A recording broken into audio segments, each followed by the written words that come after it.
Welcome to Midnight Signal AI. It's April 4th, 2026, and we're here to break down today's top stories in artificial intelligence, security, and the business moves shaping our future. Coming up, Sam Altman warns against letting kids use AI yet. Meta pauses work with a major data vendor after a breach, and Elon Musk makes banks buy Grok subscriptions to join the SpaceX IPO. We'll also look at a new AI security scare, Nvidia's robotics vision, and a shakeup at OpenAI. Let's dive in.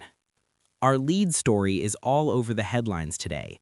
OpenAI CEO Sam Altman told an interviewer she shouldn't let her son use AI yet. That's according to Yahoo and Fox News, both reporting on Altman's comments during a recent interview. He basically said the technology isn't ready for kids, and parents should be cautious about exposure. That's a pretty striking warning from the guy running one of the world's most influential AI companies. It's not the first time we've heard concerns about kids and AI, but it matters coming from Altman. He's been a big proponent of democratizing AI, but here he's drawing a firm line around child safety.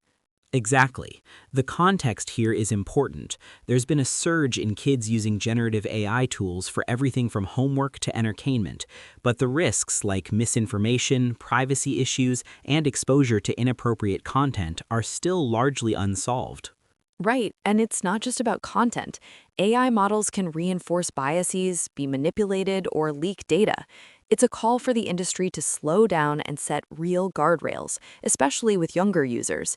You have to wonder if Altman's comments will push other AI leaders to make similar statements or policy changes. It does raise a question. If the CEO of OpenAI says it's not safe for his own hypothetical kid, how soon can we expect the industry to actually address these problems? This debate isn't going away. On a related note, Altman's been making headlines for another reason. According to Futurism, he recently told Disney's CEO that a lot of the AI hype was basically smoke and mirrors. That's a pretty candid admission about how much of AI's promise is still aspirational.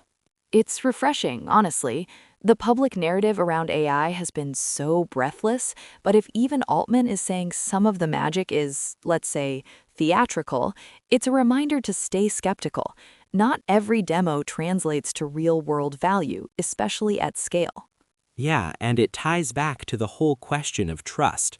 When the industry figures themselves are cautioning both about AI's risks and its hype, it's a signal that the technology isn't as mature as some investors or the public might believe. Absolutely. It's a call for more transparency, not just about limitations, but about what's actually being delivered versus what's being promised. Switching gears, let's talk about a big security story from Wired. Meta has paused all work with Mercor, a major data vendor, after a breach that could have exposed proprietary information about how AI models are trained. This isn't just about Meta. Other AI labs are reportedly investigating too. That's huge. Data vendors like Mercor are the backbone for training large models. If their systems get compromised, it's not just trade secrets at risk. It could expose sensitive data, undermine model integrity, and potentially open the door to adversarial attacks. The AI industry has a massive attack surface, and this breach highlights just how vulnerable things still are. What's especially worrying is that these kinds of incidents undermine trust in the entire ecosystem. If we can't guarantee data security at the vendor level, there's a lot more risk for users, businesses, and even national security interests. And it's a reminder for everyone in AI. Your security is only as strong as your weakest link. As the industry grows, these third-party relationships are going to get more scrutiny. And speaking of security, Ars Technica is reporting on OpenClaw, a viral new AI agent tool that let attackers silently gain admin access without authentication.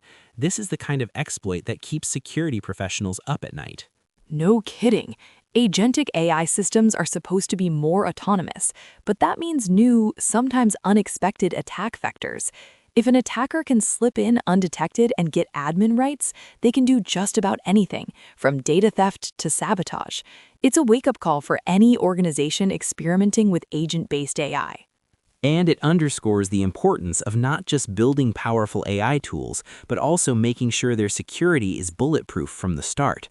Otherwise, the risks scale just as fast as the capabilities. Now let's talk business, specifically Elon Musk and SpaceX.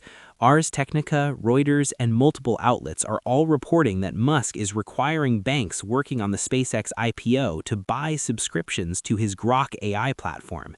It's an unusual move, essentially tying financial participation in one of the world's most anticipated IPOs to adoption of his own AI product. It's classic Musk, combining two of his ventures to drive both adoption and revenue for Grok. But it also blurs the line between business leverage and fair market practices. If you're a bank, you want in on SpaceX, so you pony up for Grok, whether or not you think it's the best AI out there. Exactly. From a strategic standpoint, it could massively boost Grok's enterprise user base overnight, but it might also raise eyebrows among regulators or competitors about anti-competitive tactics. And it's worth asking, is Grok really mature enough to justify this kind of forced adoption? Or is this about optics and market power, not just product quality? Either way, it's a reminder that in the AI arms race, distribution and leverage can be just as important as the tech itself. Staying with Musk for a moment, there's another angle to the SpaceX IPO story. Gulf News is questioning whether Musk can justify SpaceX's rumored $1.75 trillion valuation. The Grok requirement adds a layer of complexity, but ultimately, investors want to see real fundamental value, not just hype. That's the tension. SpaceX has a stellar track record, but $1.75 trillion is rarefied air. Tying the IPO to Grok could inflate both brands, but it also risks overextending. If Grok stumbles or fails to deliver, it could actually weigh on SpaceX's valuation. So it's a high-stakes bet, and one that will be scrutinized by everyone from Wall Street to Silicon Valley. We'll keep tracking how this plays out. Let's zoom out from Musk and look at a big industry prediction. According to Benzinga, Nvidia CEO Jensen Huang said every industrial company will become a robotics company thanks to AI.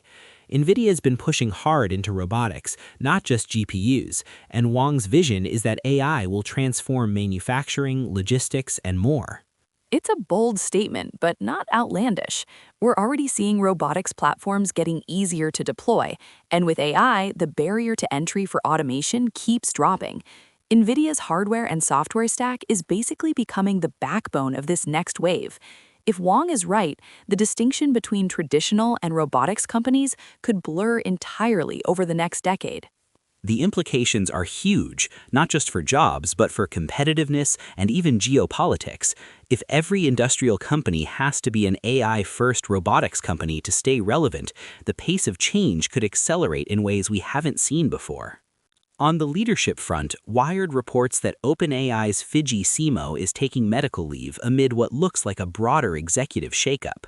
CEO leads AGI deployment, a pretty critical role, and the timing suggests OpenAI is going through some serious internal changes. Leadership churn is always disruptive, especially at a company moving as fast as OpenAI. CMO's leave, even if temporary, could slow down product launches or shift priorities. It also hints at possible internal pressures as the company juggles growth, regulation, and public scrutiny. It's a reminder that these companies are still run by humans, and rapid growth often comes with real organizational stress, something to watch as the competitive landscape heats up. Finally, let's touch on the crypto angle.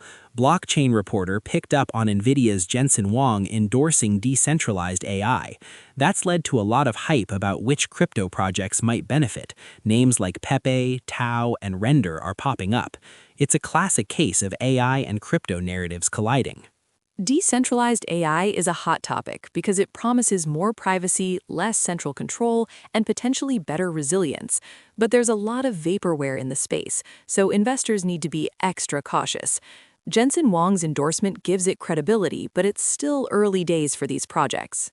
It's a space to watch, but as always, separate the signal from the noise and the speculation from real technical progress. That wraps up today's edition of Midnight Signal AI. We covered Sam Altman's warnings, Meta's security scare, Musk's IPO cower play, and the latest from Nvidia and OpenAI. For a deeper dive on any of these stories, check the links in our show notes. This has been your Midnight Signal. See you in 24 hours.